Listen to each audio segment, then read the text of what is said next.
Welcome back to beta squirrel. ഇനി നമുക്ക് വേറൊരു ടേബിളിലുള്ള ഡാറ്റ മറ്റൊരു ടേബിളിലേക്ക് നമുക്ക് ഇൻസേർട്ട് ചെയ്യണം. അതെങ്ങനെയാ ചെയ്യാന്നുള്ളത് നോക്കാം. നമുക്കിവിടെ ലോഗ്സ് എന്ന് പറഞ്ഞ ടേബിൾ ഉണ്ട്. അതിൽ log message, log time stamp, log I D ഇത്രയും ഫീൽഡ്സ് ആണുള്ളത്. അപ്പൊ ആ ഒരു ടേബിളിൽ നമ്മൾ എംപ്ലോയീസിൽ നമ്മൾ ഡാറ്റ ഇൻസേർട്ട് ചെയ്തല്ലോ. അപ്പൊ അങ്ങനെ ഒരു നമ്മൾ ഇങ്ങനെ ഒരു എംപ്ലോയിനെ ആഡ് ചെയ്തിട്ടുണ്ട്. നമ്മൾ സിസ്റ്റം വഴി ആഡ് ചെയ്യുന്ന സമയത്ത് ഇങ്ങനെ ഒരു ആള്, അതായത് അഡ്മിൻ എന്ന് പറഞ്ഞ യൂസർ ലോഗിൻ ചെയ്തിട്ട് ഈ ഒരു എംപ്ലോയിനെ ആഡ് ചെയ്തിട്ടുണ്ട് എന്നുള്ള ഒരു ലോഗ് നമ്മൾ ഈ ഒരു ടേബിളിൽ ഇൻസേർട്ട് ചെയ്യണമെന്ന് വിചാരിക്കും. അപ്പൊ അതിനുള്ള ക്വറി MySQL ക്വറി എന്തായിരിക്കും എന്നുള്ളത് നോക്കാം. അപ്പൊ നമ്മൾ ചെയ്യുന്നത് ഇൻസേർട്ടിംഗ് നേരത്തെ കൊടുത്ത പോലെ തന്നെ ലോഗ്സ്, അതിൽ ഏത് ഫീൽഡിലേക്കാണ് ലോഗ് മെസ്സേജ്, എന്നിട്ട് വാല്യൂസ് എന്ന് പറഞ്ഞ ബ്രാക്കറ്റിൽ കൊടുക്കുന്നതിന് പകരം അവിടെ ഒരു സെലക്ട് ക്വറി എഴുതാണ്. സെലക്ട് കോൺകാറ്റ്, നമ്മൾ കോൺകാറ്റ് ചെയ്യാൻ, അതായത് കൂട്ടിച്ചേർക്കാണ്. ഫസ്റ്റ് നെയിം എന്നിട്ട് കോമ ടു ഫസ്റ്റ് നെയിമും ലാസ്റ്റ് നെയിമും തമ്മിൽ ഒരു സ്പേസ് ഉണ്ടാവുമല്ലോ. സ്ട്രിംഗിൽ സ്പേസ് ഇട്ടു കോമ ലാസ്റ്റ് നെയിം എന്നിട്ട് കോമ അടുത്തൊരു മെസ്സേജ് സ്പേസ് ഇട്ടിട്ട് ആഡഡ് ടു എംപ്ലോയീസ്. അപ്പൊ ഇത് മൊത്തമായിട്ട് ഒറ്റൊരു സ്ട്രിംഗ് ആയിട്ട് മാറും. അതായത് ഇപ്പൊ നേരത്തെ തന്നെ ജോൺ ഡു ആണെങ്കിൽ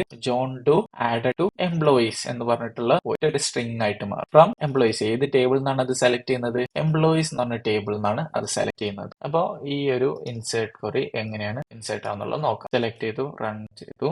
ക്വറി 1 ഓക്കെ, 1 റോ അഫക്റ്റഡ് എന്നിട്ടുണ്ട്. ലോഗ്സ് ടേബിൾ എടുത്ത് നോക്കാം. ലോഗ്സ് ടേബിൾ നമുക്ക് കാണാൻ പറ്റും. ലോഗ് മെസ്സേജിന്റെ അവിടെ John Doe added to employees. അപ്പൊ എന്താണ് സംഭവിച്ചത്? Insert into logs, log message same തന്നെ. ലോഗ്സ് എന്ന് പറഞ്ഞ ടേബിളിൽ ലോഗ് മെസ്സേജ് എന്ന് പറഞ്ഞ ഫീൽഡിലേക്കാണ് ഇൻസേർട്ട് ചെയ്യേണ്ടത്. എന്താണ് ഇൻസേർട്ട് ചെയ്യേണ്ടത്? വാല്യൂസിന് പകരം അവിടെ നമ്മൾ ഒരു ക്വറിയാണ് കൊടുക്കുന്നത്. സെലക്ട് ക്വറി, സെലക്ട് കോൺകാറ്റ് ഓഫ്, കോൺകാറ്റ് ചെയ്ത് സെലക്ട് ചെയ്യാണ്. ഫസ്റ്റ് നെയിമും ലാസ്റ്റ് നെയിമും സെലക്ട് ചെയ്തിട്ട് അതിന്റെ ഇടയിൽ സ്പേസ് ഇട്ടു, എന്നിട്ട് പിന്നെ ലാസ്റ്റ് വേറെ ഒരു സ്ട്രിംഗ് ആഡ് ചെയ്തിട്ട് അപ്പൊ എന്ത് ചെയ്യും? ഇതൊരു സ്ട്രിംഗ് ആയിട്ട് നമുക്ക് സെലക്ട് ആയി. ആ ഒരു സ്ട്രിംഗ് ആണ് നമ്മൾ വാല്യൂ ആയിട്ട് ലോഗ് മെസ്സേജ് ഫീൽഡിലേക്ക് ഇൻസേർട്ട് ചെയ്തത്. ഓട്ടോ ഇൻക്രിമെന്റ് കീന് നമ്മൾ പറഞ്ഞതാണ്, ഏതൊരു ടേബിളിലായാലും നമ്മൾ ഓട്ടോ ഇൻക്രിമെന്റ് കീക്ക് നമ്മൾ അത് ഡാറ്റ കൊടുക്കേണ്ട ആവശ്യമില്ല. നമ്മൾ ഓട്ടോമാറ്റിക്കലി ആ ടേബിൾ ഇൻസേർട്ട് ആവും. നമ്മൾ പ്രൈമറി കീയും ഓട്ടോ ഇൻക്രിമെന്റ് സെറ്റ് ചെയ്തിട്ടുണ്ടെങ്കിൽ ഓട്ടോമാറ്റിക്കലി ആ ഒരു ഫീൽഡ് ഇൻസേർട്ട് ആണ്. നമ്മൾ പാസ് ചെയ്യേണ്ട ആവശ്യം വരുന്നില്ല.